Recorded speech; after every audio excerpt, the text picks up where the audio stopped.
Recently, scientists have developed new ways of making precise changes to the genome. These methods have the potential to dramatically alter how we study living things, how we develop new crops, how we diagnose and treat disease, and more. Based on certain microbial immune systems called CRISPRs, these gene editing systems act like a word processor's find and replace function for the genome. Scientists are adapting, expanding, and improving CRISPR-based systems to create a diverse gene editing toolkit. The goal is to make any desired change in the genome accurately, precisely, and safely.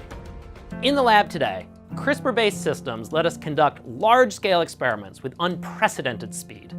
For example, building an animal model that mimics a human disease can take years.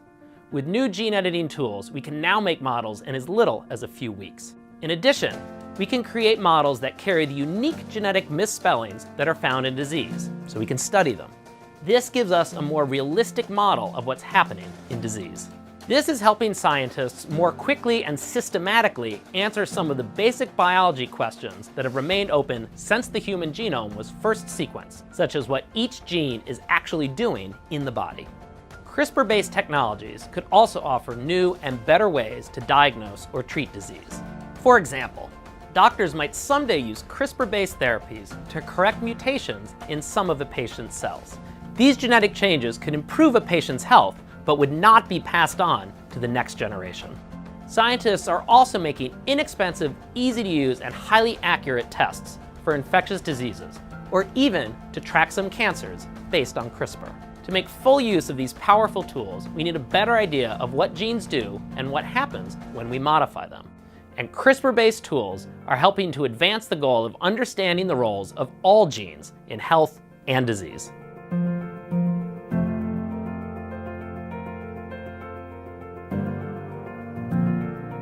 Good evening, everybody, and welcome to this evening's Broad Discovery Series event. My name is Tom Ulrich, and I'm the Associate Director for Science Communications here at the Broad Institute. And believe it or not, that was not me on the screen just now. That was my scientific doppelganger, John Dench, the head of our genetic perturbation platform.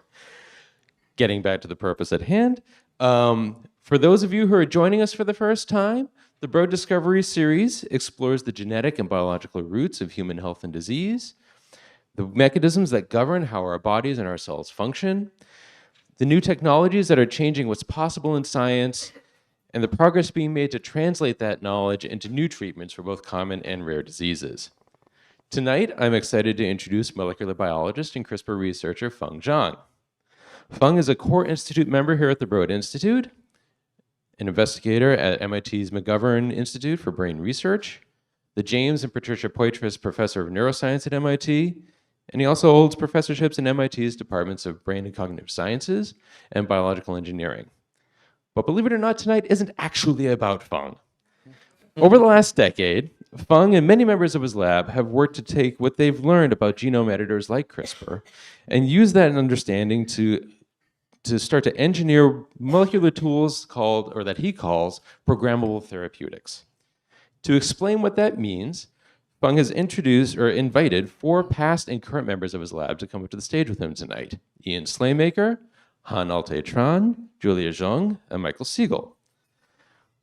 They're going to have a series of conversations about the toolkit that researchers have built for understanding how to edit the genome, other technologies for designing programmable therapeutics, and what gets them excited about this particular approach for potentially treating human disease.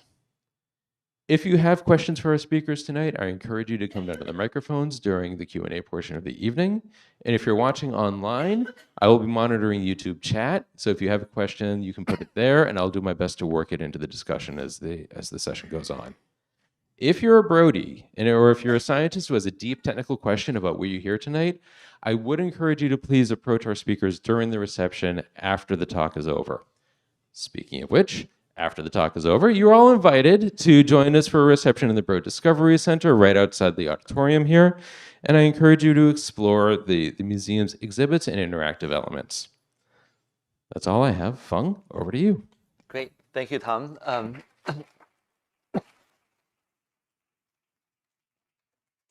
Well, good evening. Thank you all for coming here and for joining us tonight. We'll have a very exciting program. I'm especially excited because usually I blabber, but tonight we get to hear from 4 of my colleagues who have really been working at the forefront of developing these technologies for programmable medicine and hopefully in the future, changing the way that we go about treating human disease. So we are living in a very exciting time of biology and also medical development. Because over the past 20 years or so, one of the really exciting advances in biology has been the completion of the human genome.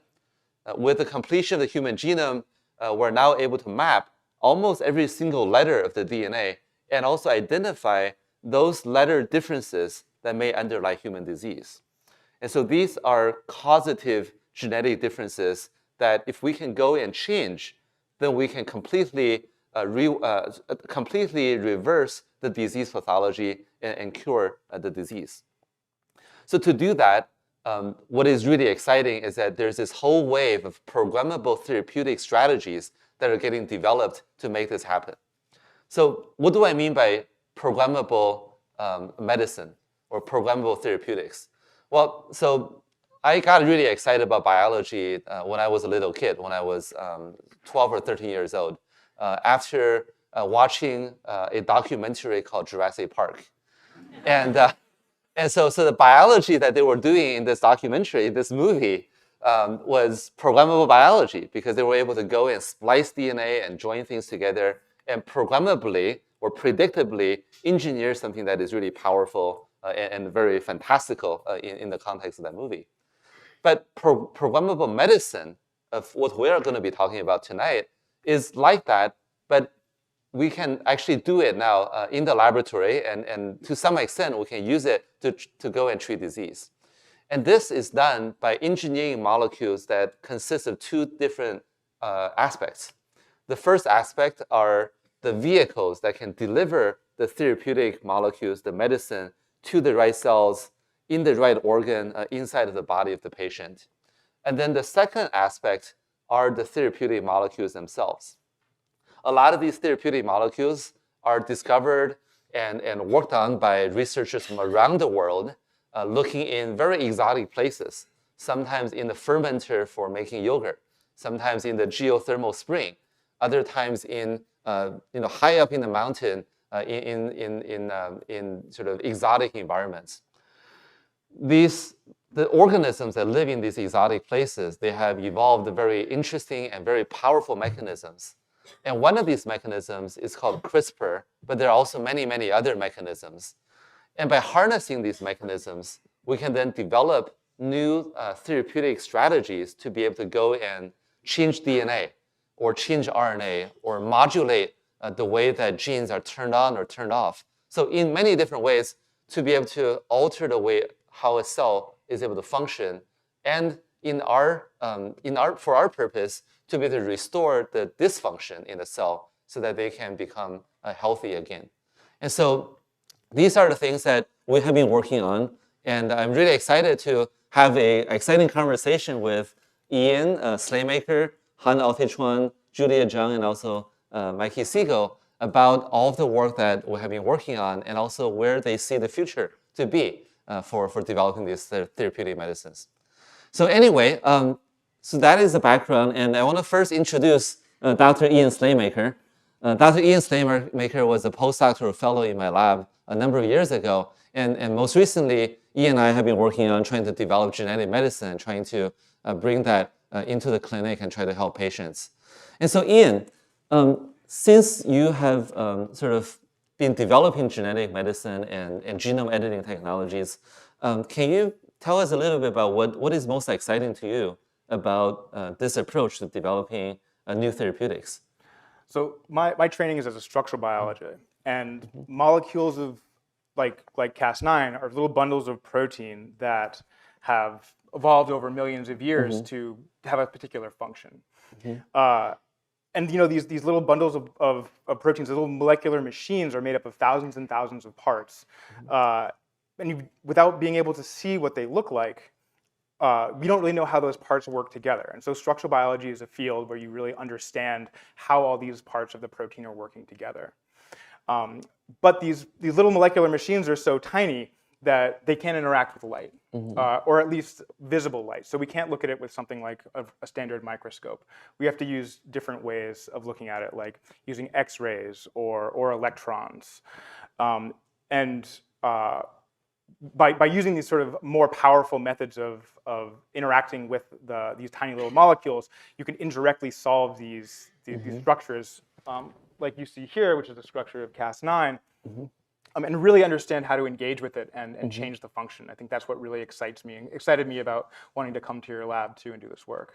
That is really cool. So what you're saying is that the technologies that you're using now allow you to go and see every single atom in this molecule. Exactly. So it's kind of like turning the lights on. You know, you imagine if you're trying to fix the engine of your car in a garage and you're trying to do it with the lights turned out and in pitch black. You know, you can pull things apart and see what breaks the engine. But structural biology is really being able to turn the light on and sort of see, you know, like where the pistons meet the crankshaft and where, you know, which wires are connected to what, and really lets you understand which levers to pull to change how the molecule functions. So these molecules are very cool. So this molecule that we're looking at here, this is Cas9, right? This is the molecular machinery from a CRISPR system that we can use to go and find a mutation in the genome and be able to edit that mutation to try to treat the disease. So this is pretty powerful. Why do we need to see what it looks like, and what do you want to do after being able to see what it, you know, how it's shaped? Yeah, so there's all these different coordinated functions that have to happen to get Cas9 to work, right? It has to engage with the genome. It has to interact in a way that will target this very specific part of the genome. And this is, you know, the foundation of this precision medicine. The natural system acts as a nuclease. It cuts and destroys DNA. But we don't necessarily want it to destroy DNA all the time. We also want to be able to use it as a landing pad to be able to add other functions onto it. And I think really that really is the power of CRISPR-Cas9 is having this landing pad that we can direct anywhere in the genome, and being able to use something like structural biology to understand, you know, how do we use that landing pad to recruit other factors that are going to either change the sequence of the genome or send instructions to the cell saying treat this genomic locus in a very particular way. That's really powerful. So with this system, what can we do now? And what are some of the biggest problems that still face us in terms of developing more and better gene editing technologies? Yeah, so the possibilities with Cas9 and sort of what it's capable of doing in the cell is pretty broad, right? There's an immense amount you can do with it. So if you can get it to go to the right place in the body, you know, you can kind of really bend biology to our will. But being able to get it to go to that right place is an extraordinary challenge. And you know, you have all these sort of natural functions in your body that are trying to, you know, protect you, and don't necessarily know what's going to be healthy or what's going to be helpful and what's going to be harmful. So we kind of have to figure out ways to get these systems to where it wants to go. So you need it to be very precise. Yes. So that they can go to exactly where. So only fix what you want to fix, but not do any other damage in the cell. Is that right? That's right. That's right. How do you do that? How do you by looking at this, how do you come up with ideas to be able to make it more specific? It's a lot of understanding how all these pieces work together. You know, so I've talked a lot about parts and how it acts as a little molecular machine. So you have the protein piece, which is, you know, really responsible for engaging with the genome initially. But there's also this RNA piece, which is bound to the protein and you know, like programs the protein to go where it's supposed to go. But if something looks like it's supposed to be a target, then you know, there's a possibility that the molecule is going to get confused. Not that molecules really get confused, but it's basically that it'll misinterpret the programming. And so by changing how the protein interacts with the RNA and changing how the RNA interacts with the DNA, we can kind of tweak those interactions in a way that'll safely get it to where it needs to go. That's amazing. So earlier you mentioned something called landing pad. So what you mean is you can you use this to sit on anywhere in the genome, and if you can go and sit on anywhere in the genome, what are the things that you want to bring to those different places on the genome, and what do you want them to do? Yeah, like I said, this is sort of the real strength of Cas9 is that you can, if you recruit something that changes the sequence of DNA, then you have the ability to change the primary sequence of a genome. If you recruit something like that brings an epigenetic factor like a methylation site or some other chemical modification that changes how the genome behaves, then you change how genes are expressed. And there's sort of all these other things that I think down the line, as we understand biology better, that we'll be able to recruit specific factors to specific parts of the genome, and really be able to control biology that way. That's great. That's really great. Are there things that Cas9 couldn't do that you think would be really fun or really exciting to be able to Things that it couldn't do. accomplish? I'm sure there's a lot that it couldn't do, but it's hard to come up with anything right now. We're talking about all the possibilities. It certainly isn't going to naturally deliver itself. It's not going to. I think that the likelihood of having it be inherited is very small. These changes, I mean. But that's potentially a good thing. But that exactly. Okay. No, this is really exciting. Well, thank you, Ian. So our next panelist is Dr. Han Altichuan, who has been really, I think he's like Indiana Jones, who's able to go into nature and hunt for interesting and very powerful molecular molecules that people can go and use for different biotechnology applications. And so Ian just told us about this protein called Cas9, and we saw a picture of that on a slide. But Cas9 is only one of many, many molecules out there in nature that are potentially interesting. And so what Han has been doing is to develop many of these molecules and try to really prospect as many of the Earth's diversity as possible and try to find those interesting things. So Han, how do you think about what to look for, given that Ian just told us Cas9 can almost do everything?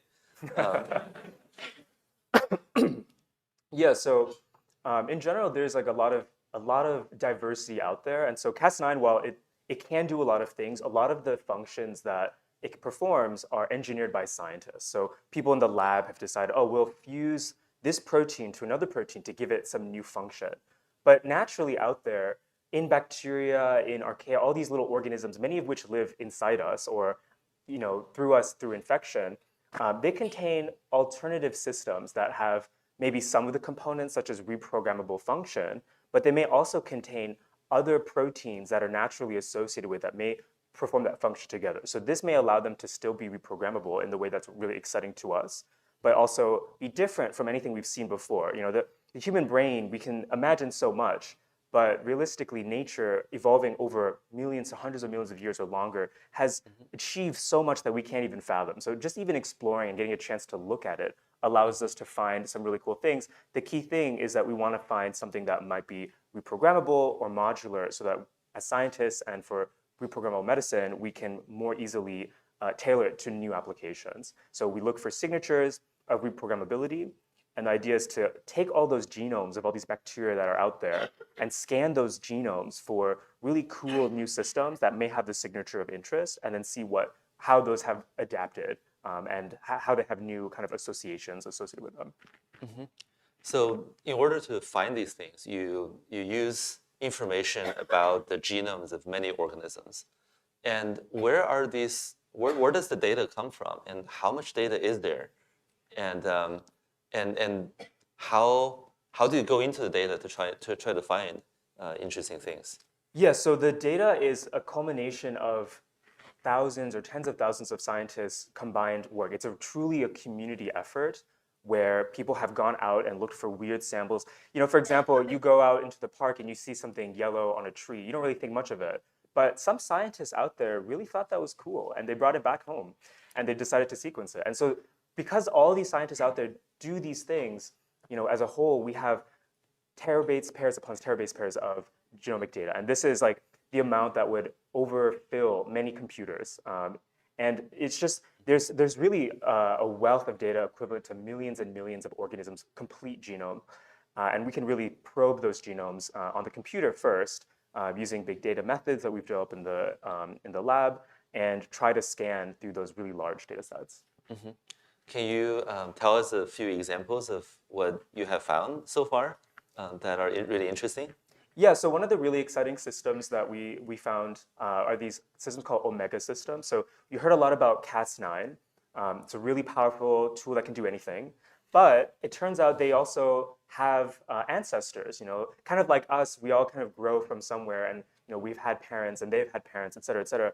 These proteins also have evolved over time in a similar manner. And so we're really looking at the parents of Cas9.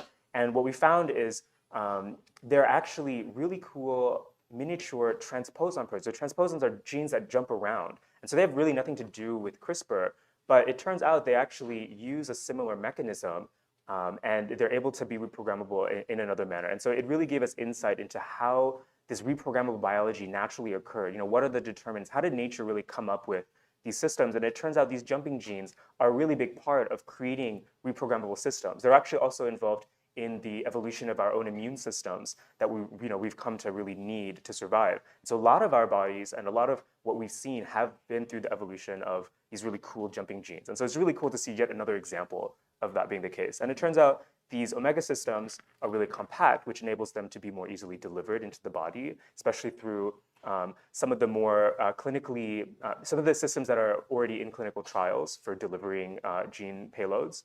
And so we can take advantage of some of those to deliver combinations of these fusions of the Omega systems with other genes of interest, like a base editor, which may allow us to do precise gene editing in our genomes. So you mentioned that there are terabases and terabases of data. So that is a lot of data. Now, there's so much exciting stuff happening in large language models or artificial intelligence, machine learning. Is there any intersection between those? And what does the future look like with biology and artificial intelligence and big data? Yeah, so I think currently those models are really interesting, and you can do a lot with them. For the stuff that we're doing, really, we're just there to take it all in and explore what's out there and what has naturally been made. But through that exploration, we can start to understand the principles of how proteins evolve, especially how these reprogrammable systems evolve. And we can use that to feed the data into these large language models and really try to understand how to generate our own versions of this. These are natural systems, but they don't have all the properties we want. We might want something that's very small. We might want something that's very active or very specific. Nature doesn't evolve for us. It just evolves kind of it's just to kind of survive, right? So if we can really understand the principles using these deep learning methods, we might be able to engineer the next generation of genome editors. Mm-hmm. That's really exciting.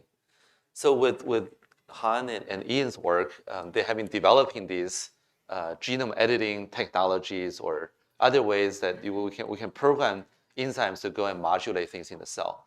And so for more than 6,000 genetic diseases that scientists have identified, which are caused by single genetic mutations, many of these technologies are already actively under development and even being tested in the clinic to show that they can go and treat diseases such as sickle cell disease. But many of the diseases that affect us are much more complicated than these monogenic diseases. They're not caused by a single mutation. Sometimes they're caused by a combination of hundreds or maybe even thousands of different genetic differences in that person's cells, combined with the environmental factors that together, nature and nurture together, leading to the cause of some complicated disease such as cancer, diabetes, psychiatric disease, neurodegeneration, etc. And so in order to treat these diseases, it may be necessary to not only be able to change the genes, but to understand the entire programs in cells. How are all of the genes in the cells being up and down regulated? How is that programming accomplished? And so Julia Zhang here, or Dr. Julia Zhang, has been working on developing ways to be able to understand how cells are programmed, how cells are normally programmed in a healthy condition, and then also how these programs go awry in the context of disease. So Julia, can you tell us a little bit about how you go and try to understand the molecular programming in the cell, and also tell us what are transcription factors? So basically, a cell, in the human body, there's many different types of cells. Each cell has the same DNA sequence within the same human being. But there are many, many different cell types. And what really distinguishes your brain cell from your heart cell is the different sets of genes that are expressed. Or different proteins. So in humans, we have about 20,000 different proteins. And then a very small subset of that is called a transcription factor, which are about 2,000 of them in the human genome. These are specialized proteins that are able to regulate the expression of the other proteins. So we sort of call them these master regulators, that there are specific levers that if you tune them up or down, they can regulate the rest of the cell. And so the way we can understand how these transcription factors work is that we can sort of turn them on or turn them off and see what happens to the rest of the genes. And by doing that, we can understand what these transcription factors actually do. That's really exciting. So Julia, you're saying that every single cell in our body has the same genetic DNA, but the genes are expressed differently, and that's what leads the cells to be different? Yes, exactly. And so what gets these cells to have these different programs? How are they established? Right, so each cell during development, different transcription factors get turned on or off, and that's what turns an original egg and sperm combination into the full human body. So with these transcription factors, how many are there, and how do you study their function? So there's about 2,000 transcription factors in the human genome. And in order to really study what exactly they do, we can sort of perturb them or turn them on or off and see what happens as a result. And so as part of my PhD work, what we've done is we've turned the whole set of transcription factors on and seen what happens to the gene expression program of the cell. So what genes are actually being regulated by these master regulators called transcription factors. And then that way we can sort of map out what all of the transcription factors are doing and then use them to program cells the way we want them. So a number of years ago, this Japanese researcher, Shinya Yamanaka, showed that you can put 4 transcription factors into a human skin cell, and those 4 transcription factors can convert the human skin cell back to an embryonic stem cell. So that is really powerful. Is that what you're trying to do? And what kind of reprogramming do you want to be able to accomplish with the transcription factors that you're studying? Right, so that is, it's very similar to what we were trying to do. In my case, we started with the stem cells and then tried to program them into different cells like brain cells, heart cells, muscle cells, intestinal cells, using transcription factors. With this type of thing, we can do something similar. We can change one cell identity into another and sort of figure out what transcription factors get us there. So do you think that these can become therapeutics ultimately? Do you imagine us taking transcription factors rather than multivitamins to be able to get healthier and younger and so forth? So here's what I sort of envision what the future might look like. So for example, if you go to a doctor's office, you have Alzheimer's disease. You're missing a specific type of neuron. And what we'll be able to do in the future is that we can use transcription factors to make that specific type of neuron that you're missing and then replace those that have been lost in disease. And another way to look at this is, for example, if you have cancer, we can use transcription factors to improve your own body's immune system to make it more able to fight off the cancer in your body. So I sort of see it going in that direction. So another thing that I read recently is that these same Yamanaka factors, if you put it into, say, a really old mouse, it will rewind the biological age of the mouse to become younger, and in a way to rejuvenate. Or if the optical nerve, the nerve connecting from the eye to the brain, is severed by turning some of these factors on, the nerve can regenerate. And so if you look ahead, say 5 or 10 years down the road, how do you think these things are going to become therapeutics? What are the challenges, or what are the sort of concerns that you may have for this approach? So I guess as an example, for the Yamanaka factors, the cocktail of 4 transcription factors that you just mentioned that turns a skin cell back into a stem cell, people have tried to use that to reverse aging in mice. And some of the side effects that they see is mice will start growing cancers because the cells, you turn back the clock and then they become sort of supercells. And then they just keep dividing and they don't stop. And so that is a potential challenge that we have to face when we think about treating people with transcription factors. Are there ways that we might be able to overcome these challenges? Can you find other factors? Yeah, exactly. So I think it's very likely that we'll be able to find other factors that can sort of turn back the clock somewhat, but not all the way, so that you get some side effects like cancer develop. That's cool. I hope you succeed, because it sounds like fountain of youth is somewhere there to be found. So once you find these factors, we still need to get them into the body, right? And so Dr. Mikey Siegel has been working on ways to be able to deliver these factors. These factors are big molecules. They're not a small drug like aspirin. They're large molecules that you have to be able to put into the cells and in the right parts of the body. And so Dr. Mikey Siegel has been developing ways to deliver large molecules into the body in a safe and a repeatable way. So Mikey, can you tell us a little bit about what is this problem of large molecule delivery, and how are you approaching it? Yeah, cool. So the problem with all these great tools that you've just been hearing about is that they, as Feng just mentioned, they're very big. So CRISPR is a very big molecule. You can't just inject it into your skin. You can't just take it as a pill. It's very large. And there are people on YouTube injecting into their skin. There are people on YouTube injecting it into their skin. I'm just kidding. When you inject it in your skin, it has no effect whatsoever. So you need to be able to get this molecule into a cell. And so right now, there's not really many good options out there. So probably most people in this room have received the coronavirus vaccine.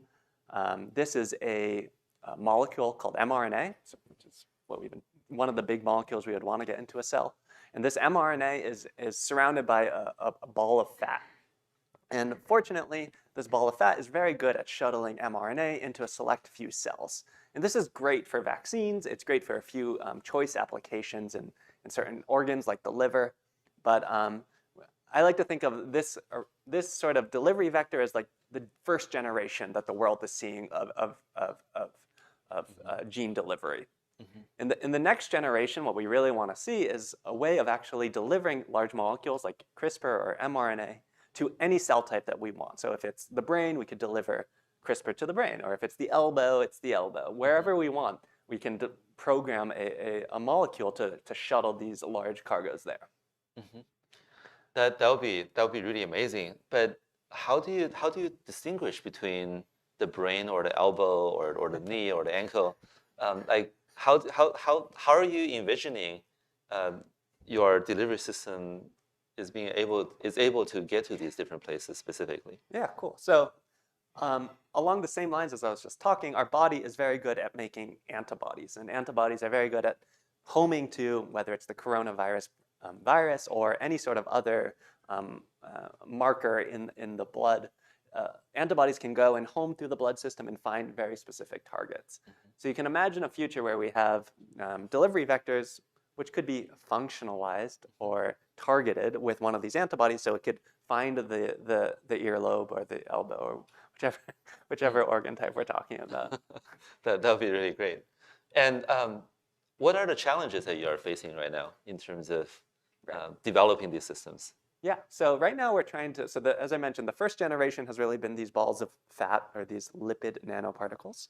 And I really envisage that the next generation will be a protein-based version of one of these delivery vectors. So proteins, as Ian mentioned at first, are molecular machines. They are agentic. They have agency. You can program them to go to certain places. Whereas with a ball of fat, as you may have seen with a oil and water sort of scenario, it's really hard to imagine how you would target that sort of to any sort of tissue. So right now, as I said, we're trying to use proteins to shuttle molecules to specific tissues. What are the problems? The problems are, one is, how does your body know that this isn't just something that it wants to eschew or shoot out of the cell or shoot out of the body? How does your body know that actually this is a therapy that I'm trying to deliver to the target tissue? So we don't want these delivery vectors to be immunogenic, rejected by the host. The second problem is where is it going? So this is something we just talked about. So how do we get it to the right tissue at the right time? And the third one is the sorts of cargo that it can deliver. So right now, as I mentioned, we're trying to use proteins to shuttle molecules, but each protein comes with a limitation in the sorts of cargoes that it can deliver. So we can deliver nucleic acids like RNA or DNA, but maybe we can't deliver a large protein like Cas9. And in certain instances, it would be beneficial to actually deliver one versus the other. Other big problems, you can come talk to me after. So, if you look at the clinical trials in gene therapy that are under development or in the clinic being tested on patients, they usually just target 3 tissues, right? They either inject into the eye, or they inject into the bloodstream, and then everything concentrates into the liver, or they take cells from the blood out of the patient, fix it in a petri dish, and then put it back in the patient. Yeah. And so other organs, kidney, brain, etc., they're not so readily targetable. So looking forward, do you think we'll be able to get there sometime in the near future? And in what format do you think we'll be able to achieve it? Yeah, definitely. I mean, there are people in this building here that are really working at the forefront of that. They are using evolution in a test tube to evolve delivery vectors that will target very specific organs. So right now they're able to evolve these sorts of protein spheres to just target one specific subtype of neuron or one subtype of I don't know, immune cell in the body. And this is really, I think, the forefront, is evolving proteins to target specific cells. And I think in the future, we have a disease in a very specific cell type. We know the gene that's causing the disease as per what you started out with. We could just target that one cell type, have no off-target effects, and correct that gene. That is the future, I think, in the very near future. That would be really exciting. So we can take your delivery vector, use the molecules that Ian and Han are developing, and target the transcription factors that Julia has identified, and we'll have the fountain of youth and treat lots and lots of diseases, right? Okay, so one more question for every single one of you before we open it up to the audience. So what are you most excited about? When you look forward and think about the future of science in what you're working on, what are you most excited about? We'll start with Ian. I'm very excited about what Mikey's working on. These sort of protein-mediated delivery is very exciting, and more broadly, protein engineering. We talked about these little protein machines. You can really coax these proteins into doing just about anything with the right type of engineering. So I think where that's going to head in the next couple of years is going to be incredible. And Han? I'm also very excited about protein engineering, but I think for me, the side is more on the deep learning side and AI side, where we can use these large databases and really try to model how to create proteins and understand what we can do with them. In particular, I'm really interested in how proteins can interact with other kinds of molecules that are not proteins. So, for example, fats or small molecules like drugs. If we understand those interactions, we could also understand how to drug certain proteins and solve diseases that way. That'd be great. And Julia? I'm excited about cell engineering. I think I'm excited to see us be able to make any cell type that we want. I mean, nature has been able to make, all the cell types in your body. So in theory, we should be able to make that if we truly understand how it works. And Cool. last but not least, Dr. Siegel. Yeah, I'm really excited about something that Han was talking about, which is using all of this genomic data that we have, and then also using machine learning to try to untangle some of life's mysteries. Yeah. That's great. Well, thank you for really your insights and all the exciting things you have shared with us. Tom, do we open it up to the audience, or? I think that's a great idea. Thank you very much, all of you. So now is the time to pepper these guys with questions. I invite you again to come down to the microphones and ask whatever you might have for our speakers. If you're online, please put your questions into YouTube chat, and I'll take a look at that as these guys are speaking and try to work that into the conversation. I'm also, while we're waiting for folks to come down, I'm also excited about what Mikey does. And actually, one question that I had for you was, you touched on how sort of like the payload problem of delivery, like different payloads of different sizes do different things. They don't all necessarily fit into the same kind of vector. Feng alluded to this a little bit, but I'm curious about the cellular side of the problem. Like, are all cells and tissues and organs equally difficult to deliver something to, or are some cells and tissues harder than others? Yeah, some cells are definitely harder than others.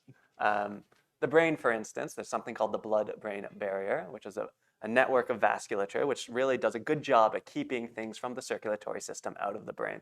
So this is to our benefit in the case of a virus, because viruses then don't go into our brain and mess up the very intricate network of neurons that are there. But in the terms of therapeutics, it's actually been a real problem across the board for Alzheimer's or pretty much Alzheimer's at the moment, but it's a real problem to shuttle large molecules into the brain.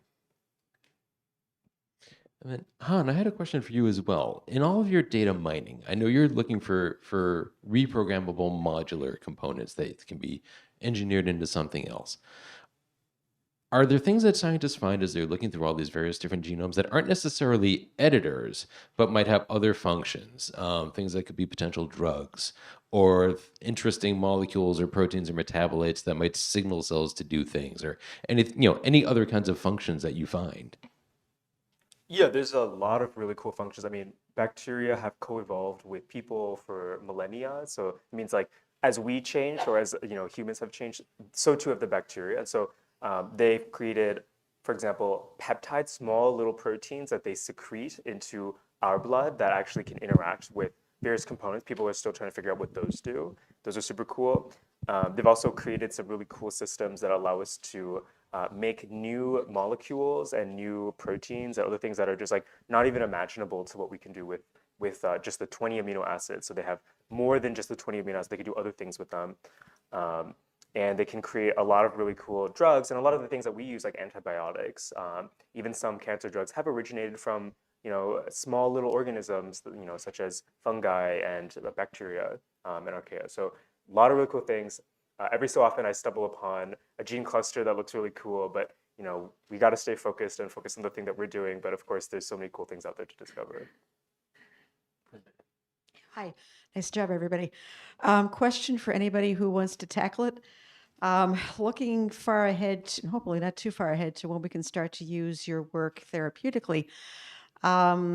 Many, if not most, rare genetic conditions first present in infancy or childhood, when the body itself is just full of transcription factors and developing and growing. And how do you think about your work in that milieu when the body itself is so complicated, and here you are trying to introduce potentially new transcription factors, new proteins, new stuff?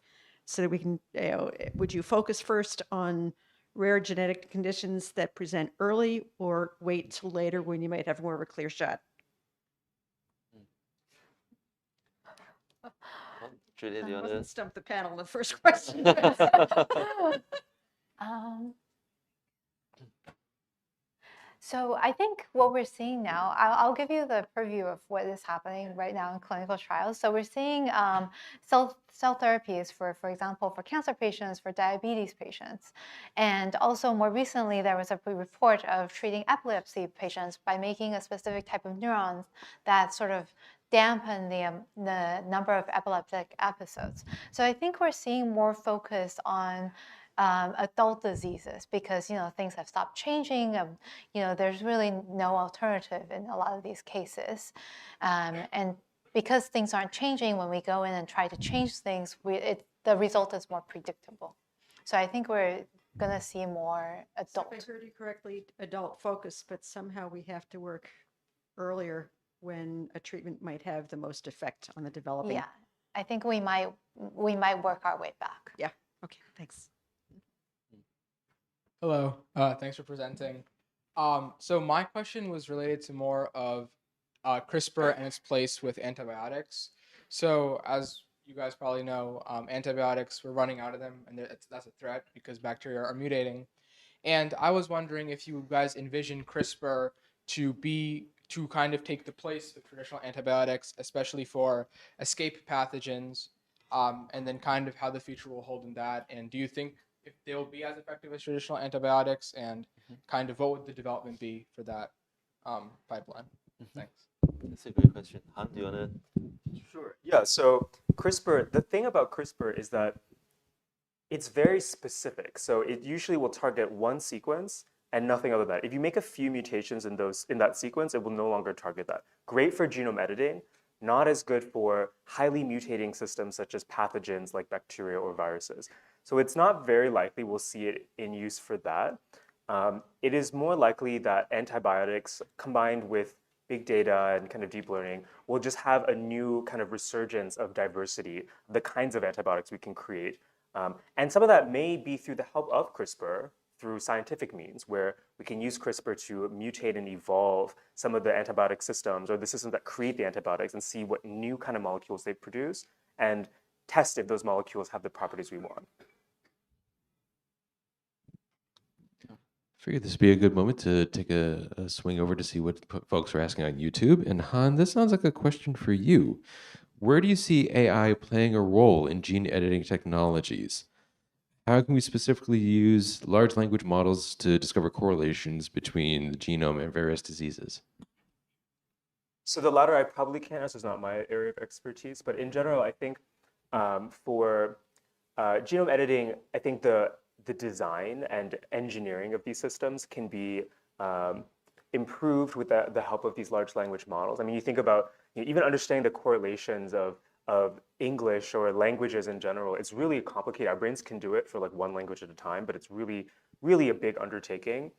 The fact that we now have AI models that can understand just how things interact. We don't, the fact that the word "the" comes before a noun, right? These are things that are very complex. Proteins are composed of amino acids that are like the letter A, the letter G. They come in various combinations and sequences. And this is something that is way more complex than human language. Human language was developed by humans for humans. Proteins just existed the way they were. And so it's not ever really even conceivable that we'll understand ourselves how those interactions work to create proteins. Using these large language models, we can now actually understand it, and it can distill that information for us as scientists to use, even if we ourselves will never individually understand it. Hi, great talk. Thoughts on biology beyond medicine, because disease is a part of our lives, but there's a lot more to biology than just treating disease. So I'm thinking synthetic biology or the true science fiction stuff like changing how you look through genetic editing or something that you might have thought of. Well, Mikey, you want to take a crack at that question? Yeah, sure. And then Feng, I'd love to hear your take on that question. I think for the last 2 points you make, you have to be very careful. First of all, right now there's no way to deliver that, so good luck trying to do that. But more seriously, if you were to be able to change how you look genetically, or what was another thing you suggested? Synthetic biology, making a woolly mammoth. I don't think that that's necessarily where our focus should be.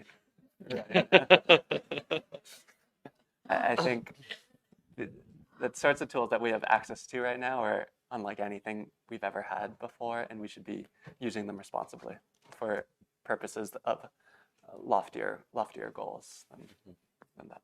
I'm going to hijack that question for a sec, because Feng, I know you've had interest in agricultural uses of genome editing in the past. Can you talk about that a little bit? Sure. I think that's a really great question. And biology certainly is not limited to just human health and developing drugs to treat disease. In fact, many of the problems that we're faced, many of the big problems that we're faced with, climate change, energy crisis, all these different things, there are potentially biological solutions to at least help to address some aspects of it. For example, with food security, using genetic engineering and using ways to better understand the biology of plants and crops, there's the potential to be able to make plants have higher yield, have drought resistance or pest resistance, and possibly making it even more nutritious. So, for example, there's a company that I helped to start called Pairwise Plants, and they have been trying to use gene engineering or genetic engineering to make more nutritious produce. So one of the things they did is they took the mustard green, which typically has a little bit of heat to it. So if you eat it, it's got a kick. And by using gene editing, they were able to remove the genes that are involved in making this sort of spiciness compound. And the result of that is a new type of mustard green that has the nutritional value of kale, but has the same texture as romaine lettuce. So it's a crunchier, easier, nicer tasting kale-like vegetable that can potentially make things more nutritious. Now, this is a very small problem, but but people are applying this across the board in agriculture for engineering corn and soybean, all the way to engineering new types of plants for biofuel production, as well as engineering things for increased rates of carbon sequestration. So these are just some examples of what biology and advances in gene editing may have outside of medicine. But there are many, many other things. Why would you take the spiciness out of life? That sounds tragic. Over here. Thank you so much for giving this talk. This is one of the most enjoyable talks I've been to. I have so many questions, but I guess two off the top of my head are, do you see CRISPR replacing RNAi as potential therapeutic, or would it work in a different function? And there was also talk about butterfly effect genes, I guess, when in the infancy of technology. Has there been evidence for that, or has that been more of, an overblown concern?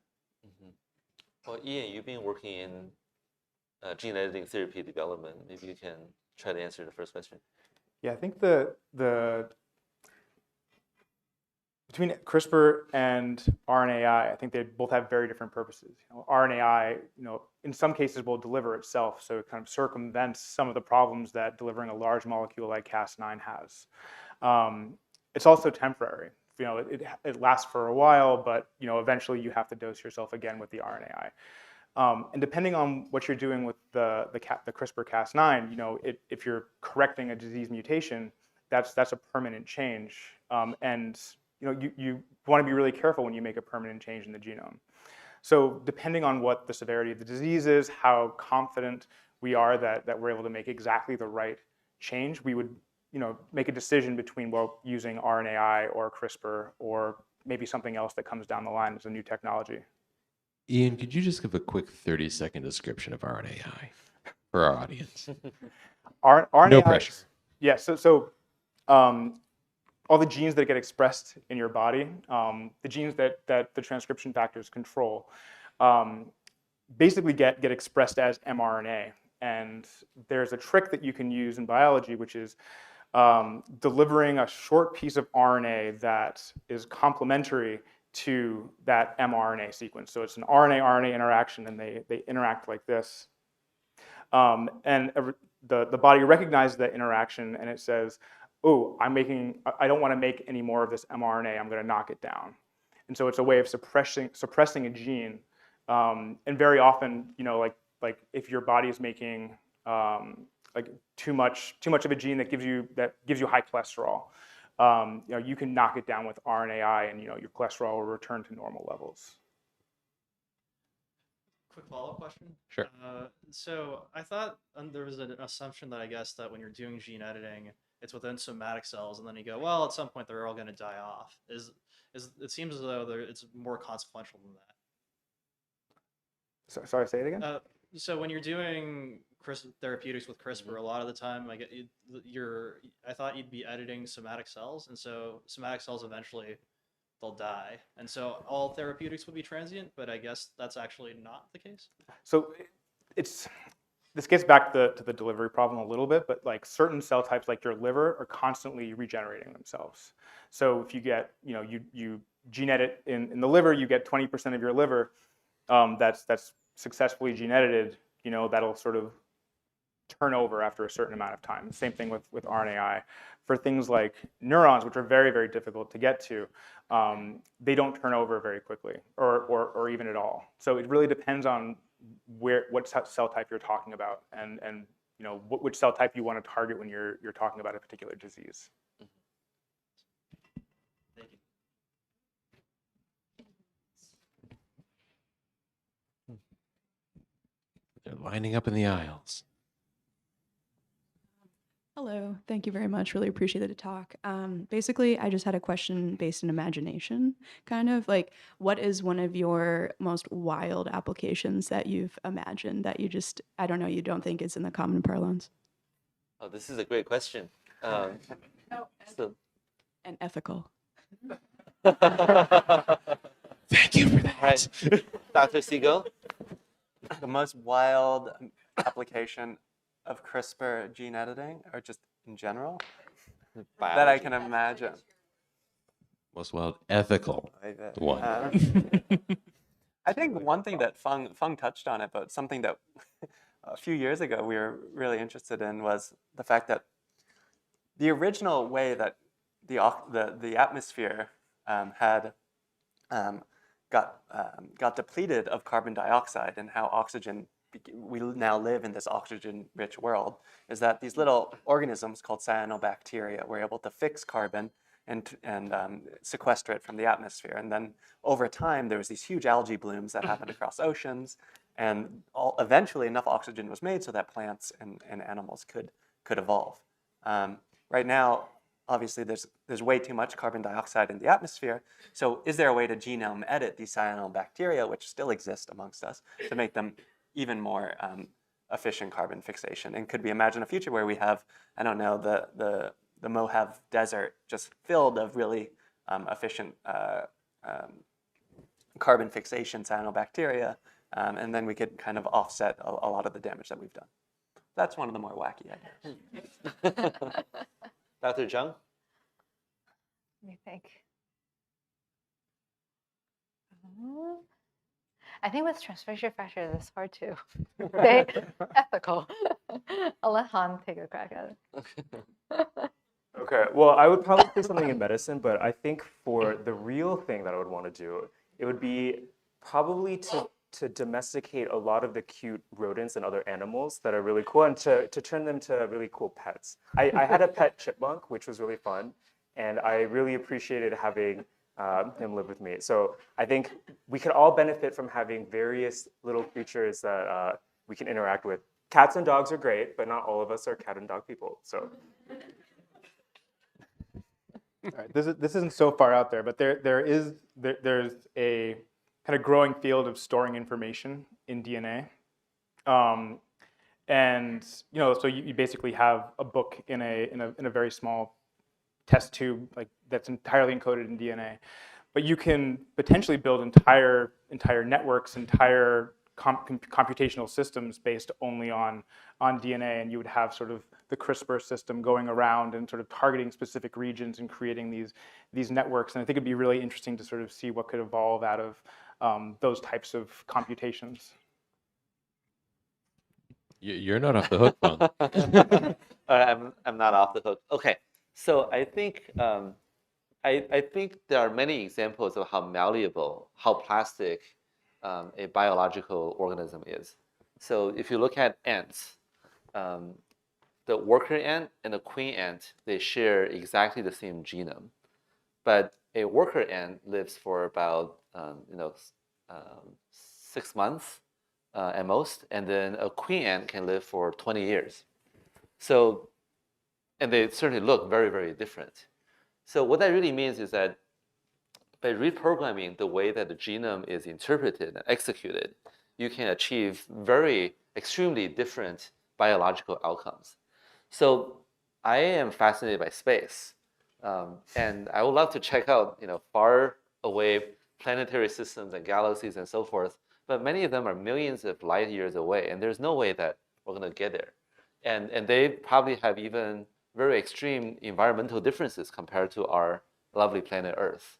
So a wild thing that I think would be cool is with Mikey's delivery system, with Julia's transcription factors, and with Han and Ian's modulators, we'll be able to go into the human genome, depending on the environmental composition of the place we're trying to get to, we can transiently reprogram human biology so that we can breathe in whatever air is in that environment, we can eat whatever is on that planet, and we'll be able to sleep or hibernate for as long as we need in order to get to that distant destination. I think that would be really cool.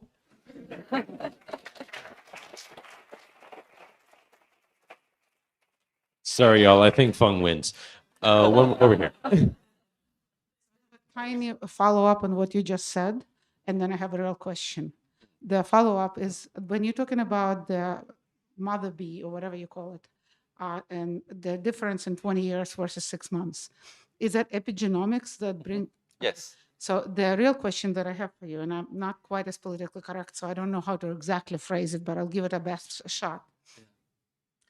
When we go to the Whole Foods, which takes a whole wallet, we are willing to pay a lot more for non-GMO food. And you just gave an amazing example of turning mustard greens into much more delightful vegetable, or whatever you want to call it. For me, there is a little bit of a cognitive dissonance. Could you resolve it? So it's very nuanced.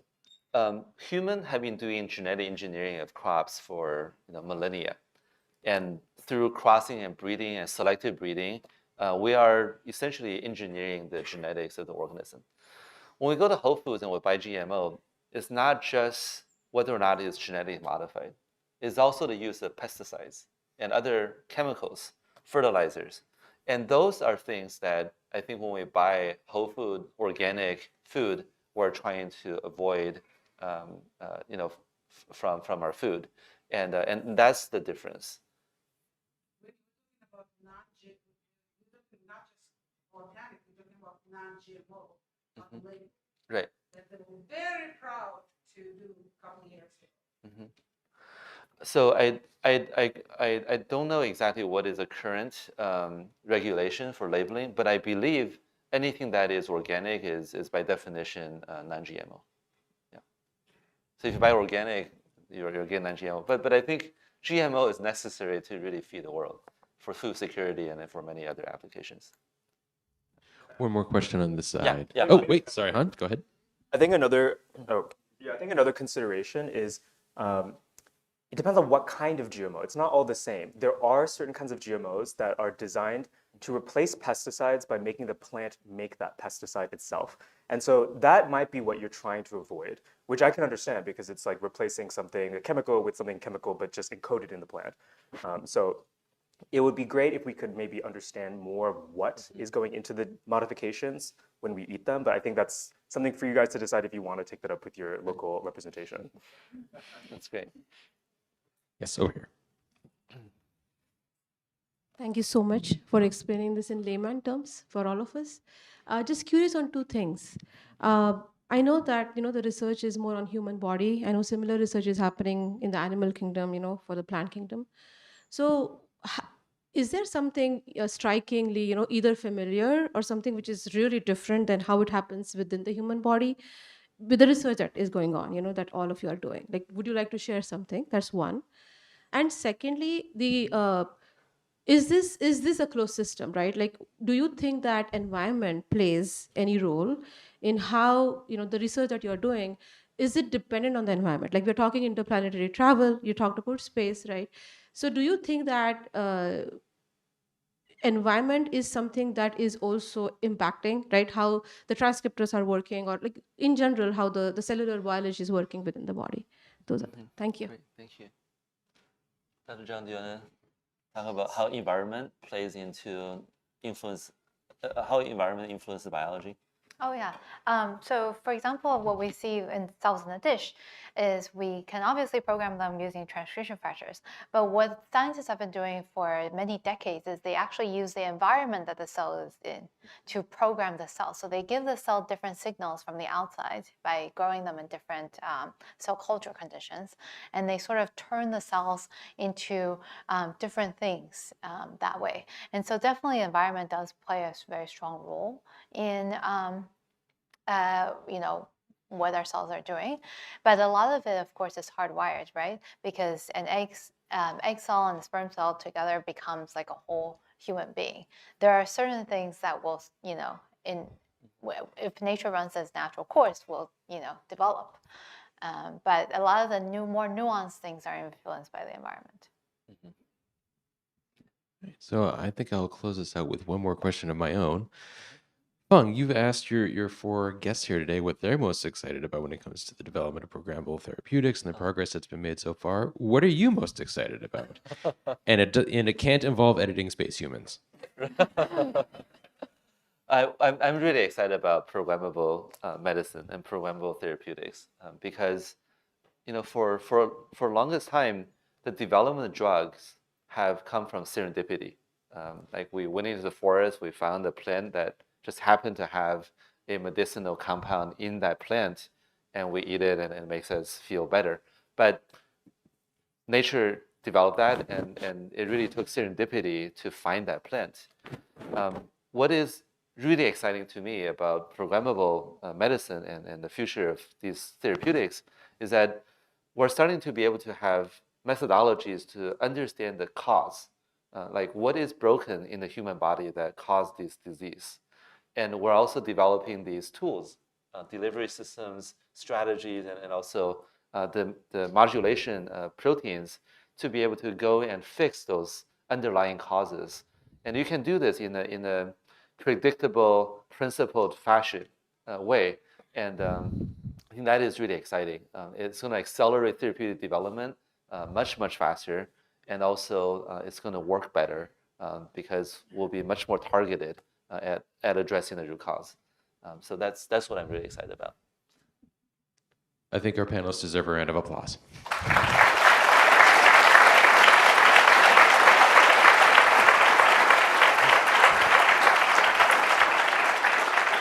Thank you, everyone, for joining us this evening. Thank you to all of you for participating. Thank you for everybody online who stuck with us. And please join us in the auditorium, or sorry, in the Broad Discovery Center for a reception. Yeah, that's fun. Please also join us for our next event on November 9th. Thank you very much.